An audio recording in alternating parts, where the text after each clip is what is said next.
it's Bellarosa here for another episode of My Pagan Pal Crafts and Such, the channel where you can find pagan-related crafts and such, and I'm back bringing you another celebratory, spooky, Samhain season craft idea. I'm talking about a big old wreath. Here it is, so check it out. As usual, everything you will need for this project will be listed in the description box below. Most items I brought at local craft stores, others I bought at Walmart or the dollar store. To make the sign, I used this round wood cutout and covered it with one layer of black acrylic paint, allowed it to dry, and coated it with one layer of Mod Podge. I also applied one coat of black paint to this wooden witch silhouette, and after the paint dried, I applied one layer of Mod Podge and immediately poured black glitter all over it. Shook off the excess and allowed it to dry. To prevent the glitter from transferring, I covered the silhouette with one layer of Mod Podge and set it aside to dry. Next, I used the alphabet stickers and pressed them onto the round wooden cutout, making sure I aligned the text to the right side of the sign. Then, after I was done with that, I used a mixture of white and yellow acrylic paint to make a pale off-white color and applied that to the cutout, making sure I tapered the edges with yellow. When the paint became tacky, I removed the stickers with tweezers. Now these particular alphabet stickers were a little too thin and fragile. I recommend using a sturdier sticker, something with a little more body. When the cutout is dry, use one layer of Mod Podge to seal it, and when that dries, use hot glue to attach your witch silhouette onto the left side of the moon. Moving on to the wreath, I used an 18-inch metal wreath form and then took black pipe cleaners I found at the dollar store and attached two in each section of the innermost ring and outermost ring by just giving each pipe cleaner a couple of twists. When you have something that looks like this hot mess, take the black decorative mesh, fold over the edges at about 6 or 7 inches, and then just scrunch it up before twisting it onto one of the pipe cleaners on the innermost ring.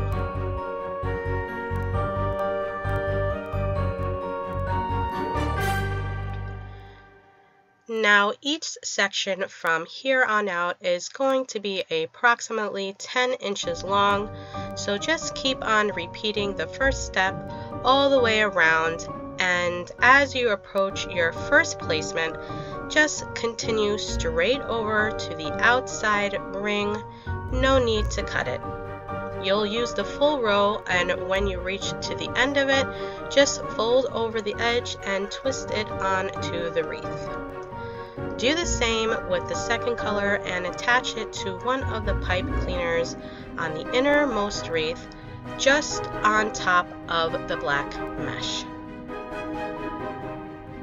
Alternate the placement of the mesh from the inside to the outside all the way around the wreath, and then when that's complete, continue to the outermost ring, twisting the mesh down to create this loop-like design. Cut off the excess, leaving about 8 inches, roll it up, and twist it into place.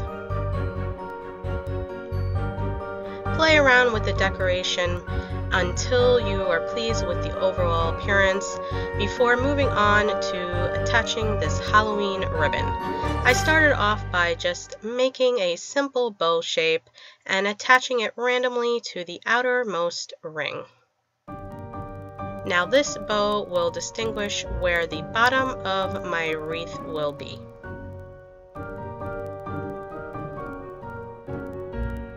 After that, I just continued around the wreath, twisting the ribbon in between the mesh puffs, and I used approximately 2 ribbons for a little variety.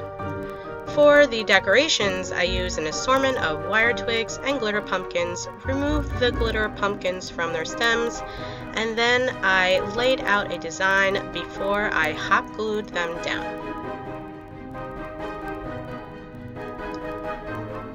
I ended up fanning out all the wire twigs before twisting them into sections where I twisted on the ribbons. By the way, I did not trim any of the pipe cleaners throughout this project. I just tucked them away into the mesh. Next, I took these purple LED micro lights and put some batteries in them and just attached them around the innermost ring.